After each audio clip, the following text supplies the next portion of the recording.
Bonjour et bienvenue sur Cité Radio. Je suis aujourd'hui avec Tristan Goldbron, coordinateur EMI au sein de La Chance. Bonjour. Bonjour.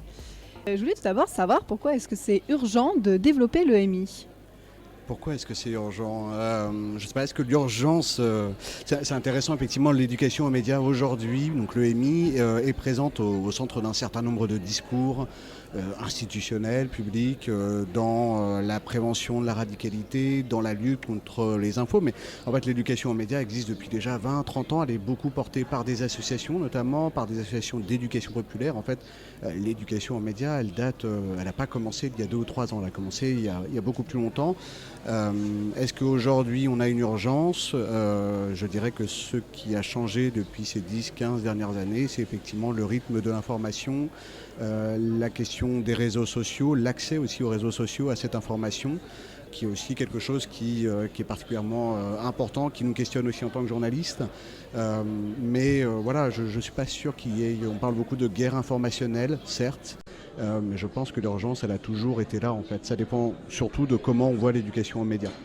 Et à partir de quel âge commence-t-on à faire de l'éducation aux médias ? Eh bien, écoutez, moi je travaille, je suis responsable de l'éducation aux médias pour l'association La Chance pour la diversité dans les médias. C'est une association qui intervient à partir de la maternelle. Et jusqu'à quel âge ? Il n'y a pas d'âge. Il n'y a pas d'âge. On peut intervenir à tout âge pour faire de la radio, notamment, ou de l'éducation aux médias, mais la plupart des publics. Nous, on intervient à partir de la maternelle. On intervient beaucoup sur le premier degré, donc aussi l'élémentaire, et puis aussi principalement sur le second degré, collège, lycée, et avec des adultes, des jeunes adultes, notamment à travers des associations de quartier. Mais il n'y a pas d'âge pour faire de l'éducation aux médias. Et où est-ce que vous agissez justement pour faire l'éducation ? Eh bien, on agit sur l'ensemble du territoire national, y compris outre-mer. La Chance, à l'origine, La Chance pour la diversité dans les médias, c'est une association qui a été créée avec un constat par des journalistes du CFJ, l'école de journalisme à Paris. Ce constat, c'était celui du manque de diversité dans les médias eux-mêmes. Et avec cette question, ce défi, cet enjeu majeur aussi pour la société, qui est, à partir du moment où on a une profession qui prétend rendre compte de la diversité de la société, évidemment, il faut que cette profession reflète elle-même cette diversité. Si elle ne le fait pas, on a un problème démocratique majeur. Et donc, on a mis en place une prépa égalité des chances, qui propose à des étudiants et à des étudiantes boursiers et boursières d'intégrer durant 1 an une prépa égalité des chances, où ces étudiants sont encadrés par des journalistes professionnels, bénévoles, en tant que tuteurs, tutrices, pendant 1 an. Tout est gratuit, les inscriptions viennent d'ouvrir. Donc n'hésitez pas à aller vous renseigner si vous le souhaitez sur le site de La Chance pour la diversité dans les médias. Ces journalistes-là, ils sont présents sur 8 villes. Paris, Bordeaux, Toulouse, Marseille, Strasbourg, Grenoble. Et à partir de ce moment-là, nous, ces journalistes, une fois qu'ils sont sortis des écoles, c'est à peu près 8% des journalistes qui sortent aujourd'hui des écoles reconnues par la profession. On les forme à l'éducation aux médias, on leur propose d'intervenir en éducation aux médias pour partager leur parcours professionnel, leur parcours de vie également.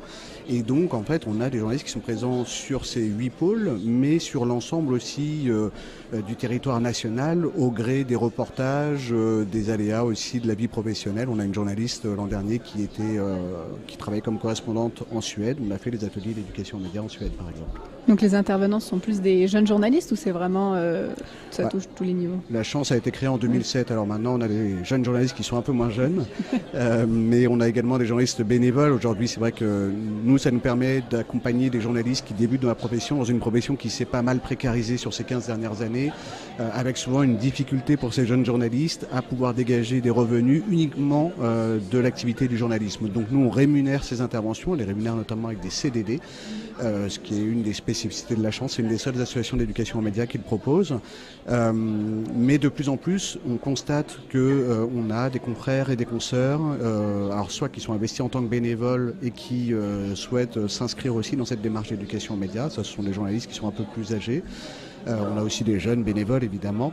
Et puis on a aussi des confrères et des consoeurs qui viennent d'autres médias, qui ont entendu parler de cette démarche d'éducation aux médias, de cette pédagogie aussi de La Chance, et qui souhaitent s'intégrer dans ce process-là. Aujourd'hui, c'est 200 journalistes qui interviennent à peu près sur l'ensemble du territoire. Et donc la moyenne d'âge, on a effectivement un pool d'intervenants et d'intervenantes assez jeunes, très majoritairement. On a aussi des journalistes qui ont 40, 50 ans. Et en quoi la diversité dans les médias est un enjeu pour le futur du journalisme ? Je crois qu'on l'a dit il y a quelques instants, c'est-à-dire que si on fait partie d'une... Aujourd'hui, on est dans une profession où il y a quand même une endogamie sociale très importante. C'est très difficile. Alors déjà, les concours pour les écoles de journalisme, si on veut intégrer le journalisme, il faut passer très souvent par les écoles. C'est des concours assez difficiles. Ça veut dire avoir du temps pour préparer ces concours, avoir les moyens financiers notamment de pouvoir préparer ces concours. Tout le monde ne l'a pas, ce temps-là. Déjà, d'une part, ça exclut un certain nombre de personnes qui pourraient prétendre à ces écoles, à cette profession. Ensuite, le journalisme, c'est aussi beaucoup de réseaux. Et effectivement, on n'a pas forcément de réseau. À la chance, nous on dit que souvent la chance c'est l'école de ceux qui n'ont pas de réseau. Qui se crée un réseau formidable à travers nos bénévoles, à travers les anciens et anciennes qui à leur tour deviennent parrains et marraines des futurs bénéficiaires. Mais aujourd'hui, voilà, l'enjeu, il est le suivant, c'est-à-dire qu'on est dans une profession, et on l'a vu dans les derniers mouvements sociaux, on parle beaucoup des Gilets jaunes, mais pas que, il y a eu notamment le mouvement des agriculteurs encore très récemment, il y a une défiance dans les médias. Et pourquoi on a une défiance dans les médias aujourd'hui? Je pense très sincèrement que c'est parce qu'une partie de la population ne se sent pas représentée dans ces médias, ne se sent pas représentée à travers cette diversité, ne serait-ce qu'à travers des accents aussi. On entend très peu d'accents par exemple dans les médias, parce qu'aujourd'hui quand on a un accent, ça peut être très compliqué, que ce soit à la radio, que ce soit à la télé. Et donc aujourd'hui, nous, on intervient justement pour essayer de réduire cette fracture et cette défiance dans les médias. Et est-ce que l'EMI peut aider à réduire les inégalités?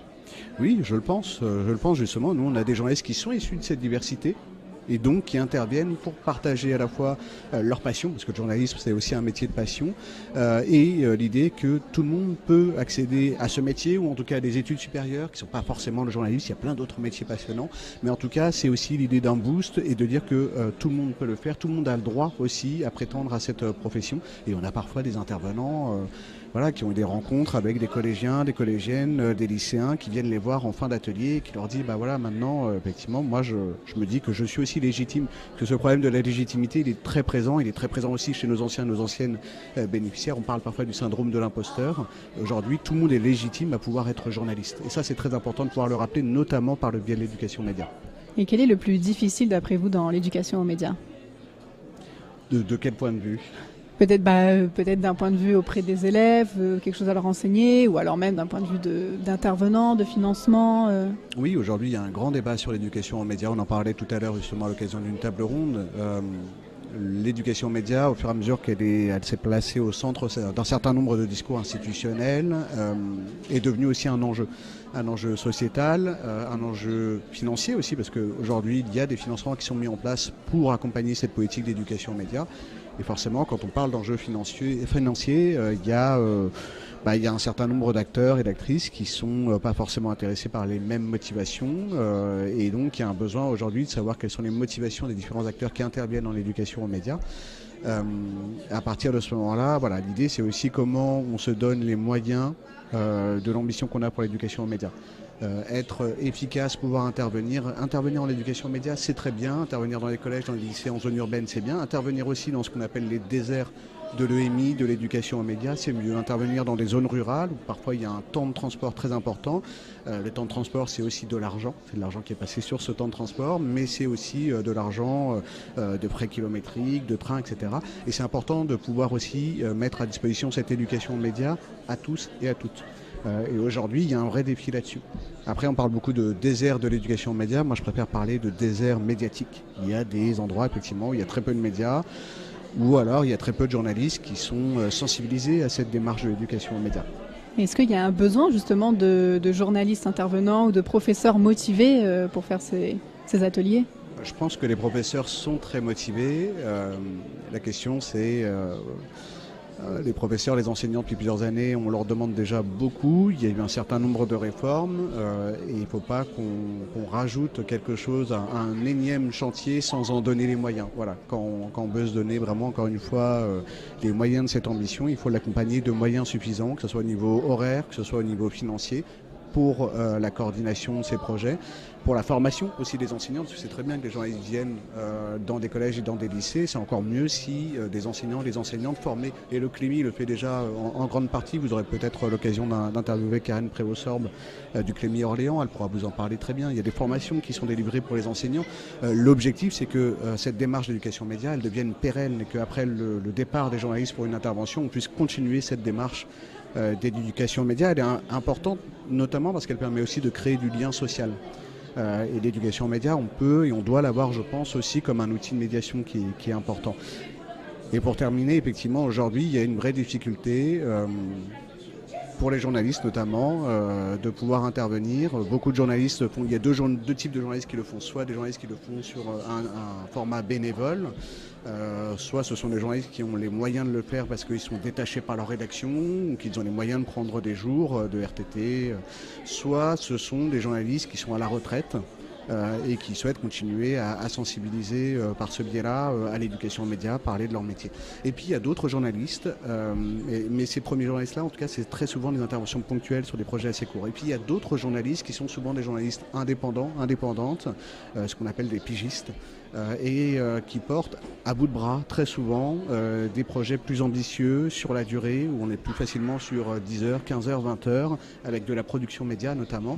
Et ces journalistes-là, c'est aussi très important de pouvoir les soutenir, de pouvoir mettre des financements en place pour qu'ils puissent intervenir sans que ça se fasse aux dépendants de leur précarité de journaliste indépendant ou indépendante. Et pourquoi est-ce que c'est important pour vous, alors, personnellement, de vous être engagé dans ce combat de l'éducation aux médias ?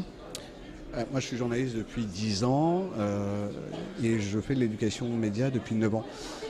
Et en fait, j'ai commencé à faire de l'éducation aux médias avec une association qui s'appelait L'œil à l'écoute, qui a été créée en 2005 au lendemain des émeutes urbaines de 2005. Et très rapidement, c'est devenu quelque chose de très intéressant pour moi, à la fois en termes de pratique, de pouvoir partager par le biais de l'éducation populaire ma pratique de la radio. J'ai commencé dans la radio associative, pouvoir partager cette passion et puis aussi pouvoir apprendre, parce que l'éducation aux médias, elle est aussi très formatrice pour les journalistes eux-mêmes. Quand on intervient auprès de ce public, on apprend énormément. Et ça, c'est important aussi. Voilà, c'est quelque chose qui est gagnant-gagnant dans les deux sens. Et quel est le projet dont vous êtes le plus fier ? Oula, on en a beaucoup. On en a beaucoup. La chance pour la diversité dans les médias, c'est l'an dernier, c'est 880 heures d'intervention, 435 ateliers, 4600 bénéficiaires. Cette année, en mars, on est déjà à 5000 bénéficiaires. Tout ça, c'est énormément de projets. Un des projets sur lequel je travaille, moi, à titre personnel, avec plusieurs journalistes qui sont présents aujourd'hui, c'est un projet qui s'appelle le Marathon d'El Wafi, qui est un projet intéressant parce qu'il est transdisciplinaire, c'est-à-dire qu'on va travailler dans un collège en REP, à Montreuil, le collège Marais de Villiers, avec des enseignants de plusieurs disciplines, en histoire, en éducation sportive et en arts plastiques. Et donc on va travailler sur la mémoire d'un athlète oublié des JO, c'est Bouguera El Wafi, qui a remporté la médaille d'or des JO d'Amsterdam en 1928. Un athlète qui est tombé complètement dans l'oubli, qui a été exclu de la Fédération sportive d'athlétisme en France pour cause de professionnalisme. C'est le premier athlète nord-africain à avoir remporté une médaille d'or. Et donc nous, on va travailler avec des journalistes à la fois sur une restitution. C'est intéressant parce qu'on travaille sur un collège qui est en Seine-Saint-Denis avec des élèves qui sont en spécialité athlétisme. Bouguera El Wafi est mort et il est mort en Seine-Saint-Denis sous les balles du FLN notamment. Et donc voilà, là on est aussi sur le territoire où évoluent ces élèves et le projet de restitution, il est assez riche. On travaille à la fois sur la création d'un documentaire radio, donc on a rencontré des descendants de Bouguera El Wafi, on a rencontré des marathoniennes actuelles de niveau international et on travaille avec des historiens également. Et puis à côté de cela, on va travailler on travaille déjà avec des street artistes, les Sœurs Chevalme, pour créer une série de fresques mémorielles en mouvement au sein de l'établissement. Et donc là, il y a tout un travail pour les élèves au niveau de la Seine-Saint-Denis, de découverte de leur territoire, de leur patrimoine artistique, et puis aussi voilà, de la dimension pédagogique et politique aussi, des fresques mémorielles, du murales. Donc c'est un projet très riche, mais on a des projets magnifiques vraiment à la chance. Il y a un des projets aujourd'hui il y a deux projets qui sont en finale des prix EMI des Assises du journalisme à Tours, notamment un projet qui s'appelle La mémoire du bocage, qui a lieu dans le Cher, où là on est sur un projet aussi très riche avec des journalistes, avec des comédiens. On va créer une fête du bocage. En fait, la démarche, c'est de former des collégiens aux outils du journalisme pour pouvoir interroger des adultes, des habitantes du monde rural sur la mémoire de ce bocage qui a disparu par certains endroits, la mémoire, l'évolution de ce bocage, le folklore aussi autour de ce bocage. Donc on est aussi sur un projet intergénérationnel, là aussi transdisciplinaire parce qu'on a plusieurs disciplines scolaires qui sont mobilisées. Et l'objectif de la restitution, c'est celui d'une fête du bocage en juin. Et il y a plein d'autres projets dont je pourrais vous parler. Pour revenir donc sur le projet à Montreuil, est-ce que peut-être parler d'un sportif local permet de plus toucher les élèves à qui vous parlez ? Oui, je le pense. Alors là, on parle en plus d'un sportif local, issu de la diversité, issu des colonies françaises. C'est quelque chose qui a parlé beaucoup aux élèves, qui a été victime en plus d'une injustice. Donc les élèves se sont vraiment emparés de cette thématique à la fois parce que le personnage et l'histoire leur ont plu. Et puis aussi parce que très rapidement on a essayé avec les autres journalistes intervenants sur ce projet de donner les rênes de ce projet aux élèves, c'est-à-dire de leur proposer d'être vraiment acteurs et aussi décideurs par exemple de la restitution. Genre, au début on avait décidé de faire une fresque mémorielle qui doit être sur un mur et les élèves très rapidement, notamment des élèves qui étaient assez intéressés par le dessin, nous ont dit mais ce serait plus intéressant étant donné que c'est un sportif, pourquoi pas de créer une fresque mémorielle avec différents panneaux au sein même du collège pour recréer une sorte de marathon. Et je pense que cette dimension-là aussi, on propose aux élèves d'être non seulement participants, acteurs, mais aussi décisionnaires du projet, elle est très importante. Donc cette année, c'est l'année particulière pour le sport, puisque donc, nous avons les Jeux Olympiques et Paralympiques cet été. Donc c'est un bon prétexte pour parler sport, on va dire, en EMI. Mais est-ce que vous pensez que c'est un sujet qui est justement un peu sous-traité à l'origine ? Oui, très, très sincèrement, effectivement, le sport est un des grands oubliés de l'éducation aux médias. Bon, d'abord parce que le sport a été quand même très longtemps vu comme une sous-discipline au niveau scolaire, et puis les journalistes sportifs aussi également comme des sous-journalistes. Et après, si on tire ce fil-là, il en va aussi d'autres matières. Pour les arts plastiques, c'est un peu la même chose. Les sciences de la vie et de la terre également, alors qu'on fait de plus en plus des projets transdisciplinaires, des projets là on accompagne les élèves sur l'éducation aux médias en option chinois, ils vont partir en Chine, ils se mettent dans la peau de journalistes, donc ils vont travailler en Chine, il y a toute une sensibilisation évidemment à la liberté de la presse, aux conditions de travail des journalistes en Chine, mais on arrive de plus en plus à travailler avec différentes disciplines et ça c'est très riche. Sur le sport en particulier, effectivement, il y a un grand questionnement, il y a tout un emballement médiatique cette année autour des JO. L'an prochain, très probablement, on aura l'héritage des Jeux Olympiques. Ce serait intéressant de voir aussi quels moyens on va donner au niveau public et institutionnel pour que cette politique aussi, elle puisse continuer non seulement cette année, non seulement l'an prochain, mais aussi dans 2, 3, 4, 5 ans. Voilà, parce que c'est particulièrement important. Et pour les élèves, c'est vraiment une porte d'entrée très forte. On est très loin de la caricature de l'élève pas très sportif qui n'est pas intéressé par ce projet, parce qu'en fait le sport en particulier permet vraiment une approche transversale en allant mobiliser l'histoire, en allant mobiliser l'actualité. Là on a créé un média avec le collège Le Parc à Aulnay-sous-Bois, un média avec deux contraintes pour les élèves, c'est comment créer son média idéal sur les réseaux sociaux. Donc les élèves planchent sur la ligne éditoriale, le fonctionnement en interne du média, et puis la deuxième contrainte c'est parler du sport. Et donc en fait les élèves ont décidé de dire c'est très bien effectivement de parler des JO 2024. Le 93, il y aura énormément d'athlètes dionysiennes qui vont parler qui vont être mobilisés à travers les Jeux Olympiques, mais on va en profiter aussi pour découvrir notre territoire à travers des associations qui sont mobilisées sur le handisport, sur le sport, pour mettre en lumière ces initiatives. Et ça, c'est aussi une façon de découvrir ou redécouvrir son territoire. Donc c'est ça le lien entre éducation aux médias et sport, cette pluridisciplinarité qu'on retrouve dans les deux cas, qui permet de faire passerelle, peut-être aussi effectivement de plus intéresser les élèves qui ont peut-être tendance à plus facilement suivre le sport plutôt que des cours d'histoire ou d'autres... Je pense qu'à travers le sport, on parle d'histoire. Oui. Donc effectivement, mais est-ce qu'en histoire on pourrait parler du sport? Je ne sais pas. Voilà, il y a une vraie question un peu là-dessus. Je pense que oui, effectivement, le sport c'est aussi très bonne façon d'aller sur la transdisciplinarité et de pouvoir évoquer différents aspects. Et l'idée, encore une fois, c'est de pouvoir expliquer aux élèves toujours, dans cette démarche de l'éducation aux médias, qu'un phénomène médiatique, on doit aussi l'appréhender dans toute sa complexité au niveau éthique, au niveau historique, économique, sociétal. Et donc voilà, c'est aussi typiquement le sport, et là-dessus est une très bonne porte d'entrée. Donc après les JO, on peut encore espérer que ça parle sport en EMI. On l'espère. Nous, on va travailler sur l'héritage des Jeux Olympiques, d'une part, et puis on a énormément de journalistes sportifs et sportives, dont certains sont présents d'ailleurs là aux Assises internationales du journalisme, qui l'espèrent aussi, qui ont très envie de pouvoir continuer à parler de leur passion, de leurs deux passions, le sport et le journalisme, notamment à travers l'éducation aux médias. Pour conclure, vous avez déjà parlé d'énormément de projets que vous avez mis en place, que peut-être encore un autre projet que vous allez mettre en place dans le futur, en lien peut-être avec les Jeux Olympiques. Alors en lien avec les Jeux Olympiques, là encore, nous on essaie vraiment de proposer aux élèves de pouvoir décider de leur projet.